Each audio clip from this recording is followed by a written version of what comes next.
வாழ்க வளமுடன். ஹாய் சகோஸ்.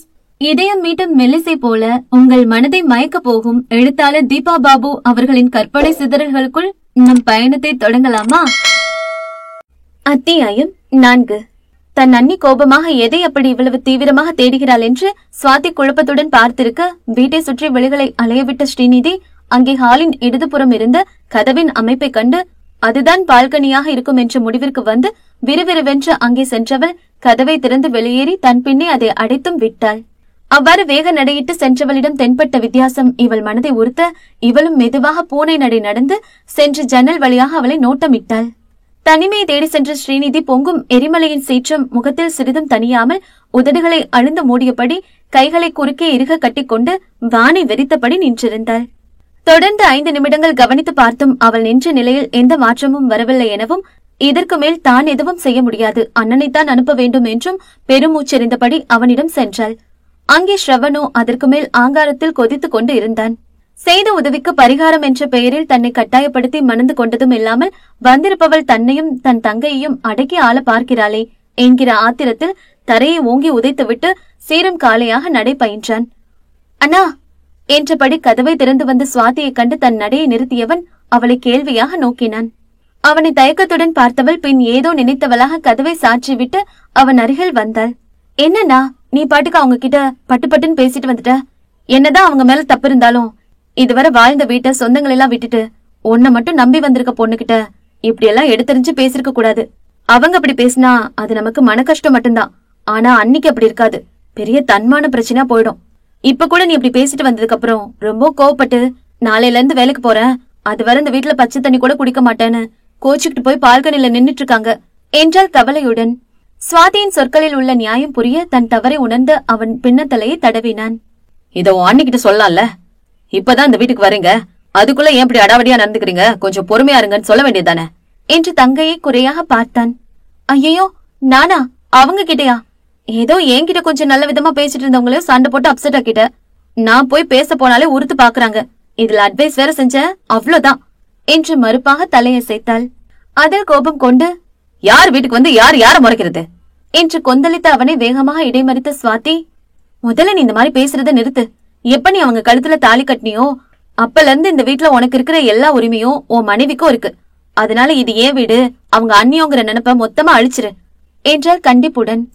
அவளை கண்கள் இடுங்க நோக்கிய ஸ்ரவன், எனக்கு ஒரு சந்தேகம், நீ எனக்கு தங்கச்சியா இல்ல அக்காவா? முழுசா என்னை விட 7 வயசு சின்ன பொண்ணு, என்னவோ இப்படி அட்வைஸ் மேல பொழிற என்று முறைத்தான். இப்பதான் நீ மறுபடியும் பழைய அண்ணனா அப்பா அம்மா இருக்கப்ப இருந்தவனா இயல்பா மாறி இருக்கிற. அவங்க விட்டு போனதுக்கு அப்புறம் ரொம்ப பொறுப்பா மாறி அமைதியாவும் அனுசரணையாவும் நடந்துகிட்ட. 2 வருஷத்துல இன்னைக்குதான் என்ன இப்படி முறைக்கிற என்று கலக்கலத்து சிரித்தாள் சுவாதி. என்று அலுப்புடன் நெற்றியை தேய்த்தபடி கட்டிலில் அமர்ந்தவன், நான் ரொம்ப அவசரப்பட்டு பெரிய தப்பு பண்ணிட்டேன்னு எனக்கு தோணுது. அவளை திருமணம் செய்ய நான் சம்மதிச்சிருக்கவே கூடாது குட்டிமா என்றான் யோசனையாய். அவன் அருகில் அமர்ந்தவள், செய்ததெல்லாம் செஞ்சுட்டு இப்ப என்ன திடீர் ஞானதையோ என்று கேட்டாள். இல்ல, யாரு என்னன்னே முன்ன பின்ன தெரியாத ஒருத்திய இப்படி சட்டனி என் வாழ்க்கையிலயும் வீட்டுக்குள்ளேயும் அழைச்சிட்டு வந்துட்டேன். எதுலயுமே நிதானமா இருக்கிறனா, இதுல மட்டும் எப்படி சறுக்குன என்று வேதனையுடன் புலம்பினான் ஸ்ரவன். தனக்கு பதில் அளிக்காமல் அமைதியாக இருப்பவளிடம் திரும்பி அவனை கலங்கிய விழிகளோடு ஏறிட்டாள் அவள். வேறென்ன, என் மேல இருக்க பாசத்துல எதையோ கற்பனை பண்ணி பயந்து உணர்ச்சி வசப்பட்டுதான் இப்படி ஒரு உறுதி கொடுத்துட்ட என்றால் வருத்தத்துடன்.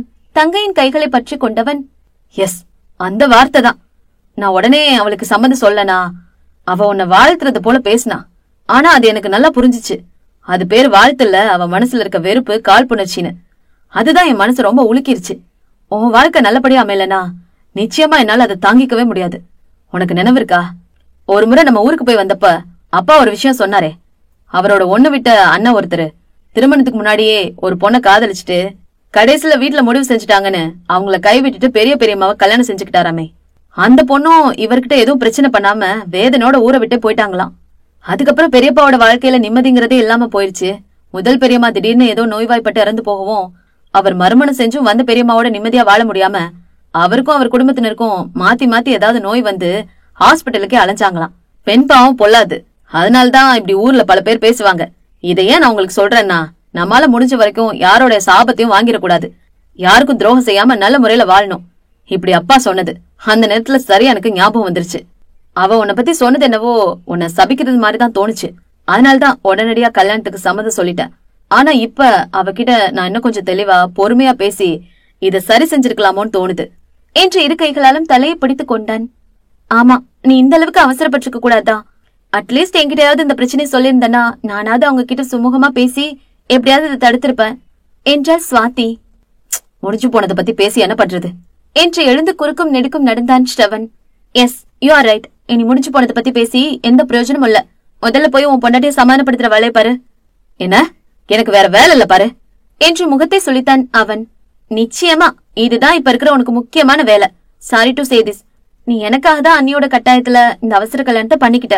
ஆனா ஒரு விஷயத்துல நம்ம ஈடுபட்டோம்னா அதுல இருக்க பிரச்சனைகளையும் நாம தான் எதிர்கொள்ளணும். அடுத்தவங்க மேல சுலபமா பழிய போட்டு தப்பி ஓட பார்க்க கூடாது. சோ கோபிச்சிட்டு இருக்கவங்கள அப்படியே விட்டுறாம நம்ம வழிகளுக்கு முயற்சி பண்ண. என்ன முயற்சி பண்றதோ அதுக்கு அவளும் ஒத்துழைக்கணும் இல்லையா? அடிக்கடிக்கு அம்மியும் நகரும். அப்புறம் அவங்கள வேலைக்கு மட்டும் கண்டிப்பா அனுப்பிடாத.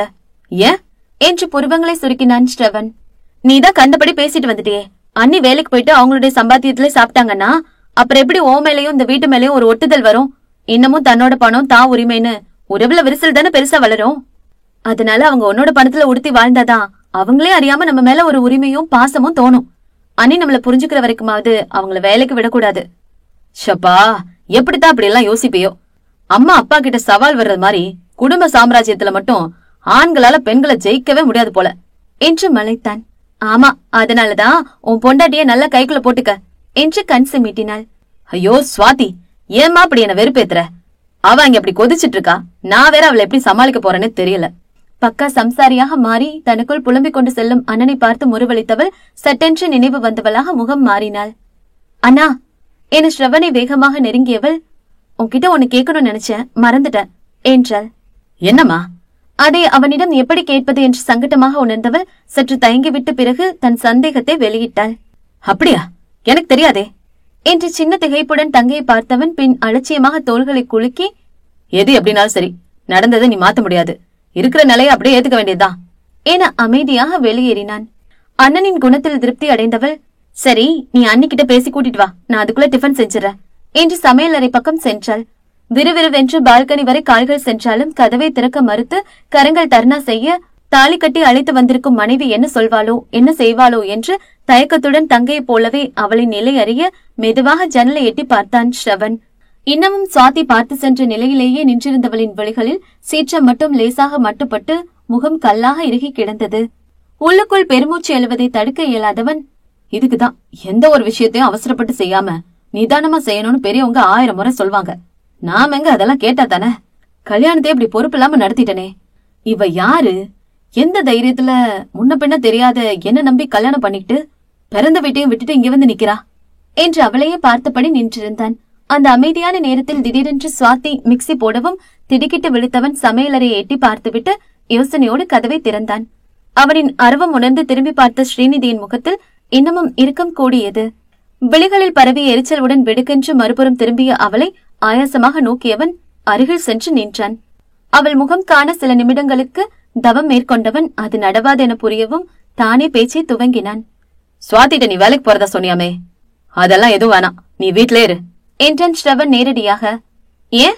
அப்பதான் என் வீட்டுல என் பணத்துல ஓசி சாப்பாடு சாப்பிடுறேன்னு குத்தி காட்டி பேசுறதுக்கு வசதியா இருக்குமா என்றாள் அவள் பட்டென்று.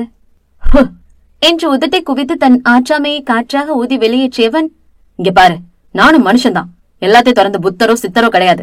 பார்த்த நாள்ல இருந்து என் தன்மானத்தை சீண்டுபடி நீ பேசினா நானும் எவ்வளவு நேரம் தான் பொறுமையா இருக்க முடியும்? முதல்ல என்கிட்ட அலட்சியமா பேசின, அடுத்து என் தங்கச்சியா அப்படி அதற்ற, அதெல்லாம் கூட பொறுத்துக்கிட்டேன். ஆனா வீட்டை பத்தி விசாரிச்சுட்டு அப்பா அம்மாவை அவ்வளவு ஏளனமா பேசுற. அதோட இல்லாம உன்னை பத்தி சுவாதி விசாரிச்சா எவ்வளவு திமிரா அவளை நையாண்டி பண்ற.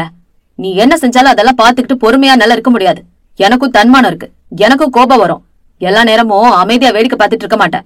ஒரு நேரம் இல்லைனாலும் ஒரு நேரம் இப்படித்தான் வார்த்தைகள் தடித்து வெளியே வரும். அதனால முடிஞ்ச வரைக்கும் எல்லாரையும் மதிச்சு உன் மரியாதை நீயே காப்பாத்திக்க. எனக்கும் சுவாதிக்கும் ஓரளவுக்கு பொறுமை இருக்கும். அதுக்காக அனாவசியமா வம்பலுக்க பார்த்தா என்னால கட்டுப்பாடா இருக்க முடியாது. ஓகே, தெளிவா சொல்றேன், நல்லா கேட்டுக்க.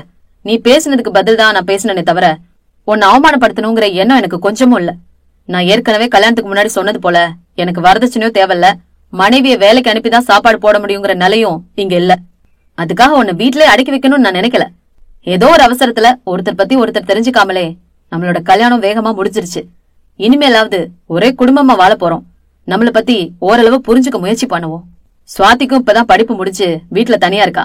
இந்த நேரத்துல நீங்க 2 பேரும் ஒருத்தருக்கு ஒருத்தர் துணையா இருங்க. நான் பேசினத மறந்துடு என்றான் பொறுமையாக. ஸ்ரீநிதி பதிலேதும் கூறாமல் அமைதியாக நின்றாலும் அவளுடைய முகத்தில் முன்பிருந்த இறுக்கம் தளர்ந்திருப்பதை கவனித்தவன் அவளை வாய்மொழியாக பதிலளிக்க தூண்டினான். என்ன உன் முடிவை பத்தி சொல்லு. புருவம் சுளித்தவள், நீங்க அவ்வளவு தூரம் பேசினதுக்கு அப்புறம் இந்த வீட்டுல சும்மா இருக்கிறதுக்கு எனக்கு விருப்பம் இல்ல. நான் வேலைக்கு போறேன். எங்கேயும் எப்பவும் மத்தவங்க எனக்கு கீழே இறக்கி பாக்குறது எனக்கு அறவே பிடிக்காது. இன்னைக்கு இப்படி சொன்ன நீங்க மறுபடியும் நான் உங்களோட தேவையில்தான் வாழ்றேன்னு சொல்ல மாட்டீங்களா என்ன? மறுபடியும் என்ன அவமானப்படுத்துற வாய்ப்பை நான் உங்களுக்கு உருவாக்கி தரமாட்டேன் என்றால் முழு நிமிர்வுடன். அவனை மறியாமல் இதழ்களை விரித்தவன், குட், உன் ஆட்டிடியூட் எனக்கு ரொம்பவே பிடிச்சிருக்கு. பட் உன் கவலை அனாவசியம். நான் நிச்சயமா மறுபடியும் அந்த மாதிரி பேசவே மாட்டேன். அப்படியே என்னைக்காவது என்ன நீ ரொம்ப உதாசனப்படுத்தி ஒருவேளை எனக்கு அதுக்கு கோபமும் வந்து இது மாதிரி ஏதாவது பேசுனா, நீ என் புருஷன், நான் என் புருஷ சம்பாத்தியத்துலதான் சாப்பிடுறேன் அப்படின்னு உரிமையோட பட்டுன்னு சொல்லிடு. சோ சிம்பிள் என என்றாவது பிரச்சனை உருவானால் கூட அதற்கான காரணியாக நீதான் இருப்பாய் என்று மறைமுகமாக கூறி தன் தோள்களை குலுக்கினான். அவனை சலனமின்றி நோக்கியவள், அப்படி ஒரு வாய்ப்பு வருதே தவிர்த்துட்டா அப்படிப்பட்ட பதிலும் கூட எனக்கு அனாவசியம் தானே என்றாள் அமைதியாக. ஸ்ரீநிதி, கொஞ்சம் ஏன் நிலைமையும் புரிஞ்சுக்க ட்ரை பண்ணு. நம்ம இப்படி ஒருத்தர் பத்தி ஒருத்தர் புரிஞ்சுக்காம சண்டை போட்டே இருந்தோம்னா நம்ம எப்படி நம்ம கல்யாண விஷயத்த சொல்லி ஏன் அத்தை வீட்டையும் மத்த உறவுகளையும் எப்படி சமாளிக்கிறது? எல்லார்கிட்டயும் உண்மையான காரணத்தை சொல்லிட்டு இருக்க முடியாது. அதுக்கு வேற ஏதாவது சொல்லிதான் சமாளிக்கணும். என்ன சுத்தி இந்த அவசர திருமணத்தால நிறைய சிக்கல் வேற இருக்கு. அதெல்லாம் நான் ஒருத்தன் தான் கவனிக்கணும். அதனால பிளீஸ் இந்த வேலைக்கு போறாங்கிற விஷயத்துல கொஞ்சம் கருணை காட்ட என்று அவளிடம் கெஞ்சினான். உண்மையில் அவன் நிலைமையும் அதுதான். உறவையும் ஊரையும் எதை சொல்லி எப்படி சமாளிப்பது என்ற பெரும் கவலையே அவனுக்குள் தோன்றியிருந்தது. தனக்கு எதிரே இன்னமும் தெளிவில்லாத முகத்தோடு நின்றிருந்த மனைவியை கூர்ந்தவன், சரி இப்படி சொல்லிடு என்க அவள் அவனை கேள்வியாக ஏறிட்டாள். வேலைக்கு போக இருந்த என்ன தடுத்து வீட்டுல உட்கார வச்ச உனக்கு அத பத்தி பேச ரைட்ஸ் இல்லடான்னு ஒரே போடா போட்டுரு என்றான் ஸ்ரவன் அதிரடியாக. வியப்பால் அகன்று விரிந்த அழகிய கருவெளிகளை நிமிடத்திற்கும் குறைவாக கணவனின் முகத்தில் நிலைக்க விட்டவள் பின் மெதுவாக பார்வையை விலக்கிக் கொண்டாள். அந்த நொடிகளில் அவள் முகத்தை ஆழ்ந்து படித்திருந்தவனுக்கு அதில் சட்டென்று தோன்றி மறைந்த பாவனையில் புன்னகை வெளிப்பட்டதா இல்லையா என்று குழம்பிக் கொண்டிருந்த நேரம் விசிறியாக அகல விரிந்த அவளின் கயல்வெளிகள் அவனுடைய கவனத்தை சுலபமாக தன் பக்கம் ஈர்த்து கொண்டது. சுவாதி சொன்னது போல் இவள் உண்மையிலேயே அழகிதான் என்று ஸ்ரவனின் மனம் முதலாக தன் மனைவிக்கு நற்சான்றிதழ் வழங்கிக் கொண்டிருக்கும் பொழுதே அவனுடைய தங்கை குரல் கொடுத்தாள். அண்ணா, டிஃபன் ரெடி, அண்ணிய கூட்டிட்டு சாப்பிடவா? அதில் கலைந்தவன் அவளிடம், உன்னோட புருஷனோட சம்பாத்தியத்துல சகல உரிமையோட நீ வந்து சாப்பிடுறதுக்கு உன் நாத்தனார் உன்னை கூப்பிடுறா, வா போகலாம் என்று வசீகரமாக முறுவளித்தான். என்னவென்று உணர்ந்து கொள்ள முடியாத ஒரு உணர்வுடன் கணவனை பின்பற்றி மெதுவாக நடந்தாள் ஸ்ரீநிதி. நட்புகள் எல்லாரும் நம்ம சேனலை மறக்காம சப்ஸ்கிரைப் பண்ணுங்க. கதையை கேளுங்க, லைக் பண்ணுங்க, கமெண்ட் பண்ணுங்க, பிடிச்சவங்க ஷேர் பண்ணுங்க. நன்றி.